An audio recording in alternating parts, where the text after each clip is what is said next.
castle is too cold to bear. But if we don't retrieve the scepter, Medea and I may never return to normal. We'll just have to grin and bear it. Let's keep pushing on.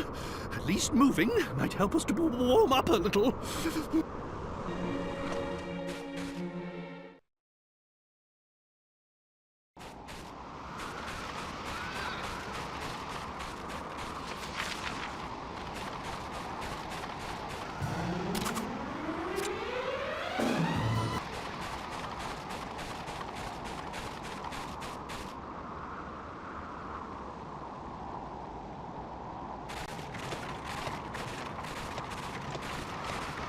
I shouldn't have to put up with being in a freezing place like this.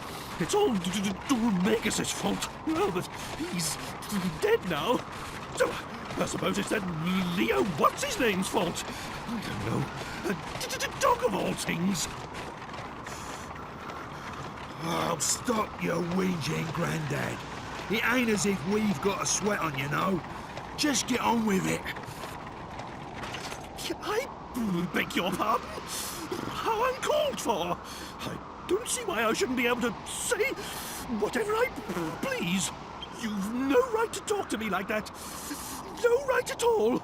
I'm absolutely livid. Livid, I tell you. I'm going on ahead.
That dog over there is called Boris.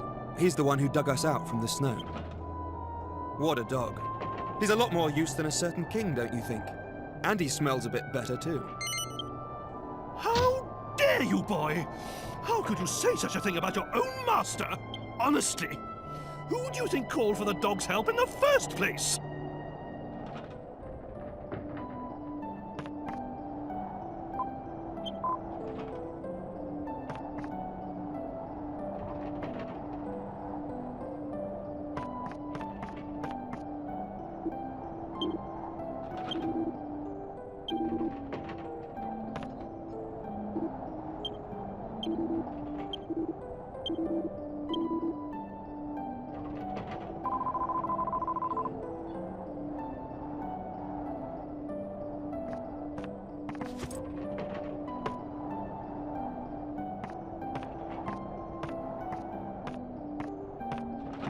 Please, drink. This nook grass tea will keep you warm even in the bitter cold of this snowy land. How terribly kind of you. First you save us from the avalanche, then you put us up for the night, and now you warm our innards. Now that's what I call hospitality. And what's really amazing is that you helped a weird old monster like him in the first place. You loathsome lowlife. You, of all people, have no right to call me weird. It is true that his appearance is a little unusual, but when you get to my age, you learn not to judge a horse by its harness. And of course, I would help anyone who was in trouble so far from civilization. I hope you don't mind me asking, but why do you live all the way out here on your own? Of course I do not mind, dear. There is an old ruin behind my house. My ancestors have looked after it generation after generation. It is a family duty, but that will all end with me. I have no one to follow in my footsteps when my life is finished. Really? It must be pretty tough living on your own like this. Duty or no duty. It is comfortable enough. I have lived here since I was a child, so it is not a hardship. Besides, to live life is not to walk through a meadow. And from time to time, people get lost here in the mountains like you, so I am not lonely. And I always have Boris to keep me company.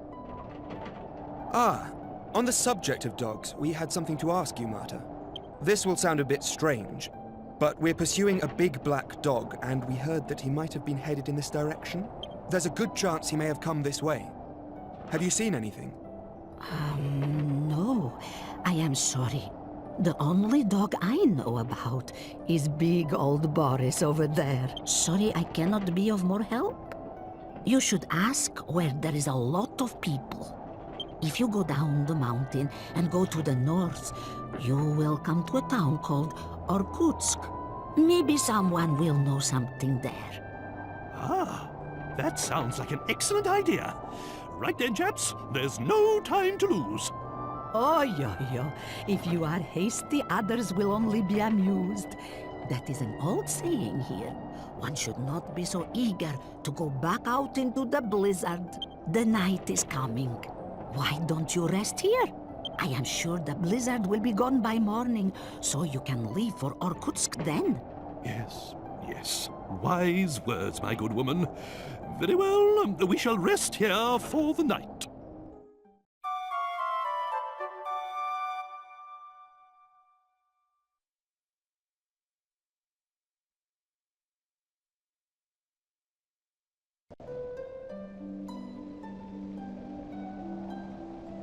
Go north from the bottom of the mountain, and you will come to Orkutsk. Please be careful on your journey. By George! Princess! Are you all right? Were you cold in the night? Forgive me, but I must ask you a favor. If you meet with a man called Marek in Orkutsk, please give this to him.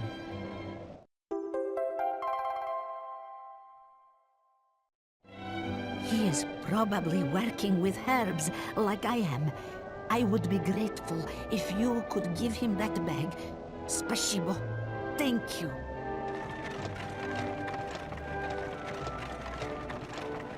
Right then! Off to Orkutsk! Toodly bye!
Well, it seems we've arrived in Orkutsk at last.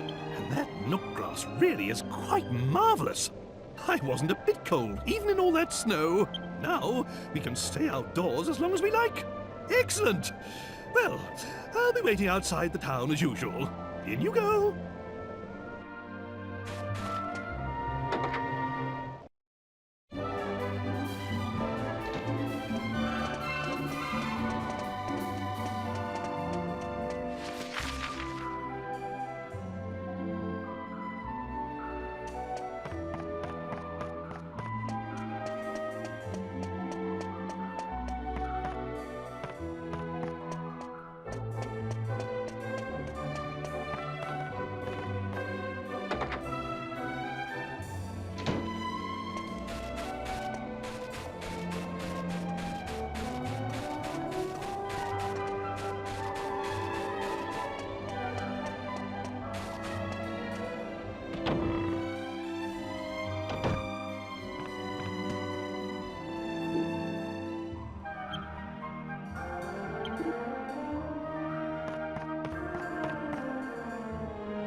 Is anybody there? Help me! I am too cold. I cannot move. Help!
I am Marek, the herb doctor of Orkutsk.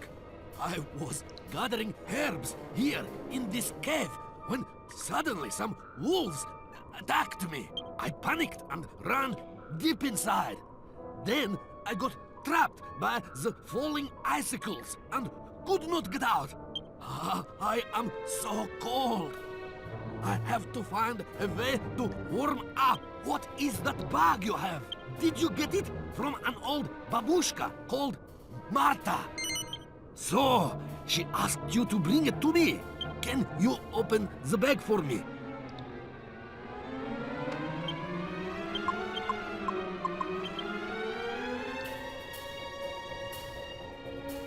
Nook grass. I knew it. Dobroi. This will be perfect. Normally, we drink this diluted in tea, but now I must take it straight.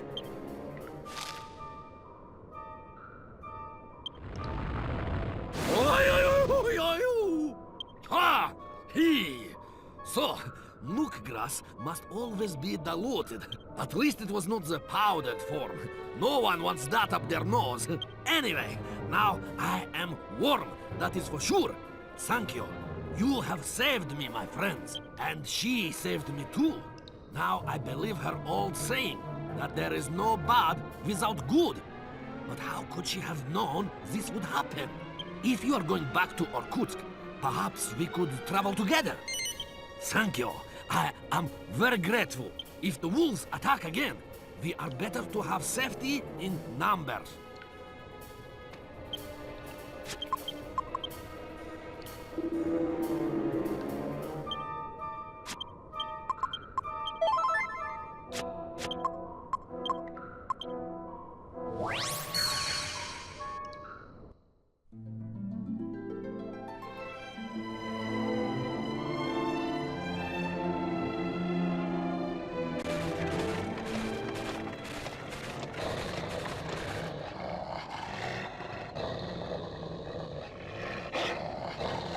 Have they been waiting for me?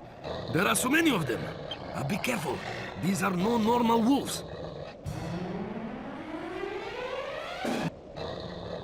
Ah! Help me, friends! Why do they come for me like this? Wait! He is not the one. I sense Sage's blood, but it is not him. There must be another. We must find the chosen heir of the Sage. What was that voice? And what does it mean by the chosen heir? I cannot understand. It cannot be real.